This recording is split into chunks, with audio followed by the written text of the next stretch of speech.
एक शहर में कालू नाम का एक चोर रात के समय चोरी करता था। चोरी करते समय कालू बहुत होशियारी से काम लेता था। घर में उसकी पत्नी कोमल और एक 5 साल का बेटा था।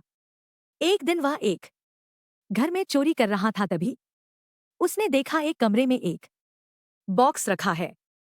चोर झट से उस कमरे में पहुंच जाता है। कमरे के अंदर जाकर वह बॉक्स को गौर से देखता है। पुराना सा जंग लगा हुआ बॉक्स था। चोर सोचता है, इसमें क्या होगा, कबाड़ा ही होगा। कहीं इसे खोलने के चक्कर में घर वाले जाग गए तो बहुत मार पड़ेगी। कालू वापस चल देता है, लेकिन जैसे ही दरवाजे के पास पहुंचता है उसके मन में फिर से लालच जाग जाता है। वह दौड़कर बक्से के पास जाता है। तभी उसकी नजर उस पर लटक रहे भारी भरकम पुराने ताले पर पड़ जाती है।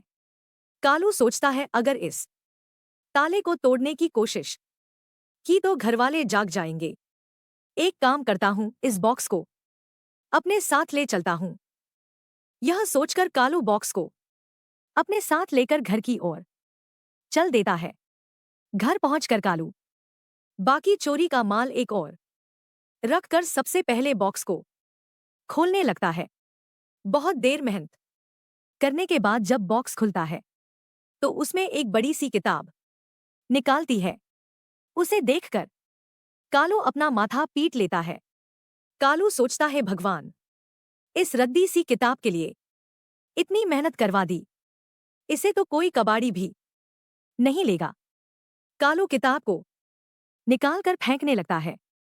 वह सोचता है, चलो संदूक और ताले को कबाड़ी को बेच देता हूं। तभी वह देखता है किताब पर लिखा था, किस्मत बदलनी है तो पढ़ो। यह देखकर कालू रुक जाता है और किताब पढ़ने बैठ जाता है। किताब के पहले पेज पर लिखा था, तेरी 3 इच्छा पूरी कर दूंगी, लेकिन बदले में हर इच्छा की कीमत चुकानी होगी। कालू अगला पेज पलटता है। उस पर लिखा था, इस किताब को जहां से लाया है वहीं रखा, नहीं तो बर्बाद हो जाएगा। ठीक उसके सामने पेज पर लिखा था, अपनी पहली इच्छा बता, लेकिन कीमत चुकाने के लिए तैयार रहना। कालू पेज पलटता है। उस पर लिखा था, धन चाहिए, स्त्री चाहिए, अमर होना चाहता है। कालू सोचता है, पैसा तो कितना भी कमा लूंगा, लेकिन अमर हो जाऊं। वह अमर होने पर उंगली रखता है। फिर वह अगला पेज पलटता है। उस पर लिखा था, तेरी इच्छा पूरी हो गई, तू अमर हो गया।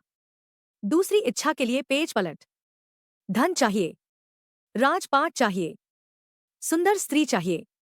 कालू धन मांग लेता है। वह धन पर उंगली रख देता है।